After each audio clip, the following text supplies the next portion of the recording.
Collins Elite did was that it required some sort of, like you said, like a ritualistic aspect of it, where, you know, when I said they were trying to contact what they first thought were aliens, and then they came to believe were demonic entities, we're not talking about trying to contact them and have them come and land down at Area 51 or outside the White House. What it was like a mind-to-mind thing. And some of the guys said that the people who could do this really well, kind of similar to the remote viewers of the 1970s and the 80s, they had contacted on a mind-to-mind basis these entities, and initially they thought they were, as I said, aliens, and then the more they got into it, people in the project started to fall sick, some of them died, there was sort of weird runs of bad luck and like some sort of negative backlash, like a dark cloud descended on the program. And when it worked, when these contacts worked, and even though it went down sort of a negative path, the reason was because, to get back again to your point, is that they were performing rituals or getting themselves into altered states of mind and trying to summon these things and invoke them. So there was that ritualistic, altered state type situation that you find in many secret societies. If you look at South America, Africa, Central America, where you have, again, these ritualistic activities where you have the local shaman in the village, you know, gets into an altered state of mind and communes with higher entities. That's basically what they were doing with the Collins Elite, with the intelligence agencies. They had people who could get into altered states of mind, whether through hallucinogenics or chemical stimulation, and they would try and use ancient rituals to invoke these things through. Not in sort of physical form, but like an ethereal, almost like an invisible presence, like a poltergeist, you know, in the home, that sort of thing, where it was clear things were going wrong, and that there was this dark cloud, and, you know, it was like there was this atmosphere that you could almost cut with a knife.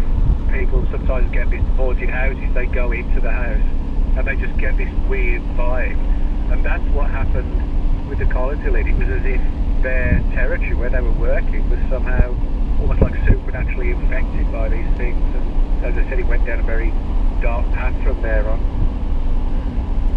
Yeah, man, and then like the Montauk Project has some similar elements in that it seemed to be heavily based on consciousness studies to a degree, or consciousness experiments, and people talk about things coming through portals, and I used to think about that in a very physical way, but now I looked at some more Montauk Project literature, and they talk about creating Bigfoot-like tulpas, which, you know, is like a spiritual entity. So I'm thinking, wow, like, and you mentioned Jack Parsons and Aleister Crowley earlier, the connections between ritual magic of an ancient type and modern science. It seems these people seem to be fairly linked, or at least have interlocking interests that aren't quite apparent on the surface. Yeah, that's right. I mean, if you look at, for example, both Crowley and Parsons, I mean, to a degree, they both had, we can make a good argument that they were both linked to UFOs. I mean, Crowley, for example, you know, was sort of notorious for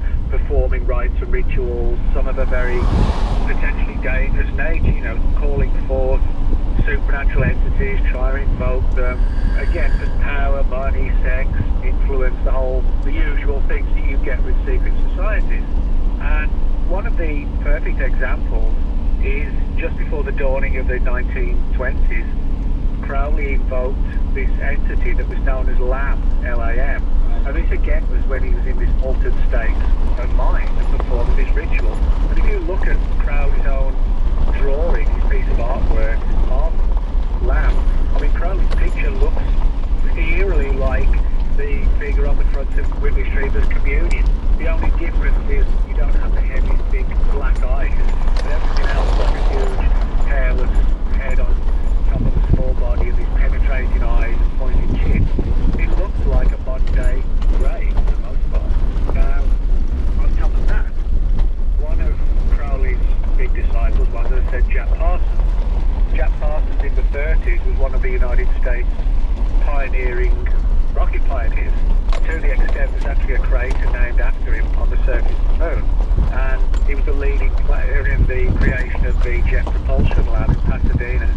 And even to this day, the JPL every Halloween, they hold this sort of like a ritualistic little party to celebrate Crowley's life. And they bring these mannequins out dressed as Parsons and his cohorts, you know, in like white lab rats, that kind of thing. But Parsons had a really sort of interesting background because as well as being a rocket expert, as I said, he was heavily into the occult and a major follower of Crowley. And before rocket launches, you know, he would invoke the ancient god Pan as a means to ensure a safe flight. So, you know, you had all these military colonels and lieutenants and generals, you know, hoping all these rocket tests were going to go well. And then you've got the guy who's at the forefront of the program, you know, and he's conjuring up his safe flight. You have to wonder what the military thought about this, but they knew he was a brilliant rocket scientist, so they sort of turned their heads at his other life. But, you know, he got involved with L. Ron Hubbard long before Scientology and even Dianetics. This was when Hubbard was still a sci-fi writer, and the two of them engaged in a number of ritualistic activities. And before his death in 52, Parsons was convinced that at least part of the 1947 UFO wave, when it kicked off, he believed that he had somehow opened a door that allowed the phenomenon to come through. In other words, it wasn't as simple as aliens coming from another world and flying through our atmosphere. It was somehow that he had invoked them and allowed them to come through, or made it easier for them.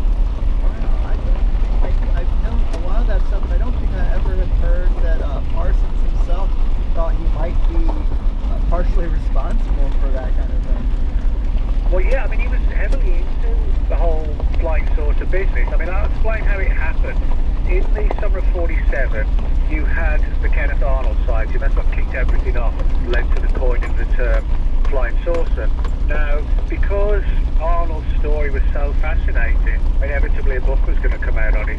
And Arnold's book, The Coming of the Saucers, came out just a few years later. It was actually written by Ray Palmer.